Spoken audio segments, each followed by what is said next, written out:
I'm Jamie Hooper with Remax Crest and jamiehooper.com, and today we're going to talk about how to sell your home and maximize the dollars you take away from it in this declining market.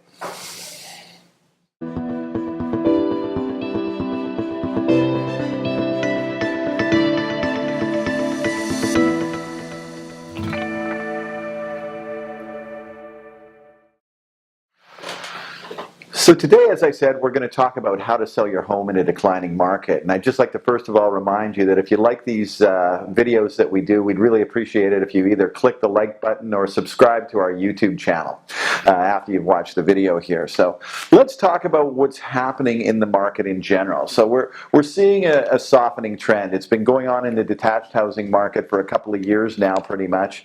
And now it's started to take hold of the condo townhouse market as well.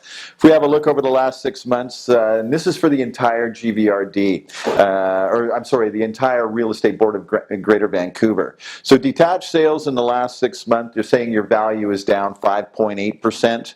Townhouses, it's saying your value is down 4.2%. And condos, we're saying that values are down 5.6%. These are all numbers put out by the Real Estate Board of Greater Vancouver. They're not my numbers, they're not Remax's numbers. Where we're seeing the greatest decrease in the detached markets on the west side, 9.3%. It's down in the last 6 months. That's quite a decrease. The lowest decrease was Port Moody at 2%. And then for townhomes, greatest decrease, which surprised me, was the east side of Vancouver, down 10.3%. Lowest decrease was in Richmond, which was under 1% at 0.7%. And then for the condo market, the greatest decrease was on the west side of Vancouver again, 7.5%. That does include downtown as well. And then the lowest decrease was in Ladner at 1.7%. If you're interested in the full Greater Vancouver Real Estate Board statistics, just click on the button below if you're receiving this by email, and you'll get the entire report from the Real Estate Board. So now, with this in mind, now what we're going to talk about is what you need to do in a declining market and some mistakes that are made. And the only reason I know this is because I've worked in a declining market before.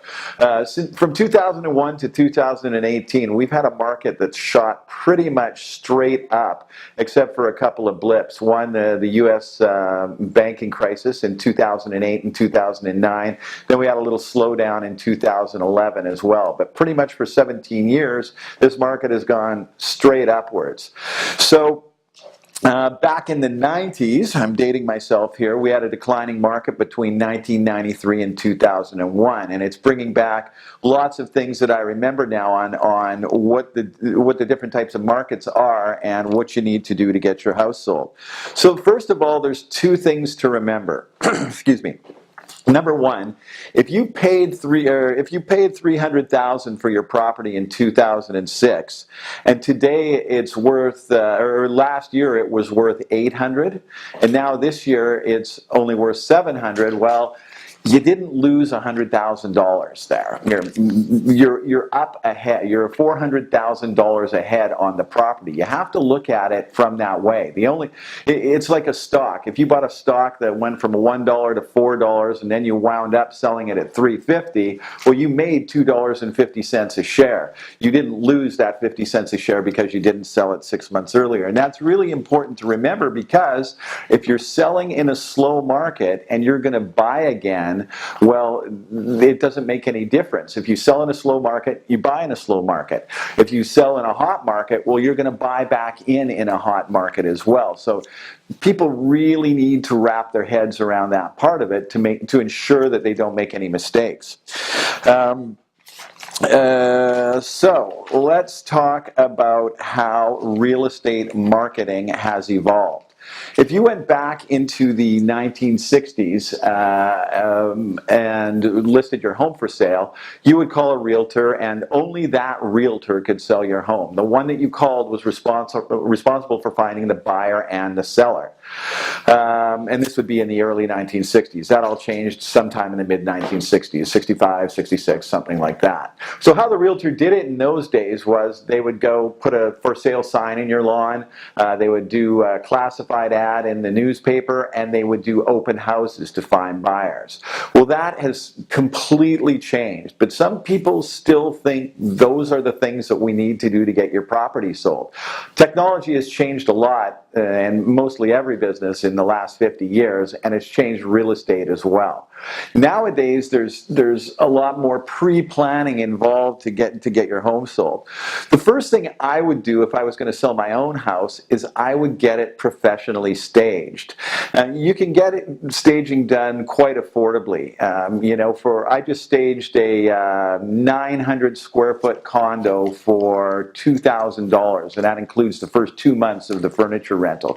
So it's quite affordable. It would be the same as if you're going to sell your car. You're going to go get it detailed first. The reason it's so critical, and I'm talking about places, I mean, if you've got a property that's just lot value, obviously you wouldn't want to get it staged. But I'm talking about places where people are going to come and they're going to live in because the house is still sound and looks good. So the reason I would do that is the most important part of it is your first showing nowadays isn't when people come into your property. Your first showing is online. So you want to make sure that what we say is you want to have the pictures pop. That's critical because you're going to have a lot of competition out there, and most people, what do when they're looking through properties to potentially purchase? They sit there at the computer and press it, and then when they find a good one, then it draws their attention, and what usually stops them are beautiful pictures. The pictures need to be taken by a professional. You don't want someone walking around with their iPhone and taking the pictures in there. As realtors, very few of us are qualified as photographers. So that's really critical because then when people are shopping for homes, over 90% of buyers now go online the first time when they're thinking of buying a property. So you want all of the information to be there. You want a video tour to be there. You want photographs to be there. You want everything about the area to be on the MLS and on your website. That part of it is absolutely critical. So that's the number one, or that's the number two thing. The number one thing is price.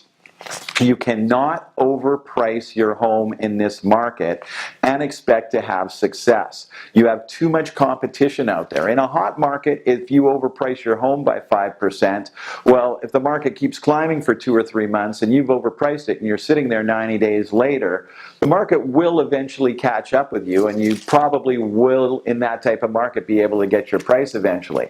But in a slow market, it works the other way. Remember, prices are going down. So if you don't get an offer right away at whatever your listing price is, and you wait 3 months and it goes down 5%, you have even a lesser chance of getting it sold. And I want to give you a little example of that. So I've adjusted the numbers here to reflect today's figures, but I've done it all in percentages. So back in the 90s, I had a good family member of mine, a close family member of mine want to sell their property. So we both agreed that the property was worth about $1.25 million. And the family member asked me what I suggested we list it at, and I said, well, why don't we list it around 1.295, just below 1.3 million. Gives us a little bit of room to negotiate, and you should be able to get your 1.25. Well, the family member agreed with me that the house was worth 1.25, but hadn't sold a house for a long time and was really uncomfortable with that listing price. So family member listed it at 1.4. Now here's the problem there. He's immediately set himself up for failure, and here's why. If someone goes to look at 4 or 5 properties in one day, let's say they look at 5 properties, and the first 4 they go look at are all worth, 1.35 to 1.4, and then the 5th one they come to see is ours that isn't really worth that. We're just priced up there. We're overpriced. We don't compare. The other properties, we're being compared to those other properties that are asking 1.4. And these people that are coming in to look at the home can afford more. We've got the wrong people looking at our house. Where's the people that can afford 1.25, the actual value of the home? They aren't coming in because they don't think they can afford it. So what happened here is we set off on our 2-year journey to get this house sold. Remember, we're in market conditions very similar to this. We had 2 showings a week on this property for over 2 years. That's 200 groups looked at this home, And for that reason, that's why it didn't sell. There was nothing wrong with the house. It was a nice house for 1.25, but it wasn't a good house for 1.4. So what happened here and why this worked out poorly is 6 months later, we reduced the house to 1.35. But don't forget, now the market's declining. So his house isn't worth 1.25 anymore. It's only worth 1.20 6 months later. 12 months later, we reduce it to 1.30, and I tell him that a house identical to his just around the corner just sold for 1.15. What's he doing here? He's chasing the market down. He's still, in his mind, he's reduced it 2 times, and now it's at 1.3, and it should be able to sell. But that was the price from a year ago, and that was the listing price from a year ago. This continued on for 1 more year, over 200 showings. And remember, buyers don't care about your schedule. They're only concerned about their own. So they'll be calling to come in Sunday at dinner time, Saturday morning at 9:30 a.m. It's a big inconvenience to have that many people tripping through your home all the time. So the end of this story is 2 years later, almost 24 months, we were now listed at 1.20, which is $200,000 less than we were listed at before, and we wound up selling for 1.050. Now, like I say, these dollars weren't the dollars back in the 90s when I did this, but the percentages all worked out the same. In today's dollars, if you had done what my family member did back then, you would have cost yourself over $200,000 for overpricing your home. So that's the biggest takeaway that you want to get from this. Price your home properly. And when I say by properly, if the market's still declining, price it exactly where the last one sold. So if you have any comments, we'd appreciate you to put them down below or enter them in. And again, if you like our videos and would like to subscribe to our YouTube page, I'd really appreciate it. I'm Jamie Hooper with RE/MAX Crest and jamiehooper.com, and we look forward to speaking with you again soon down the road.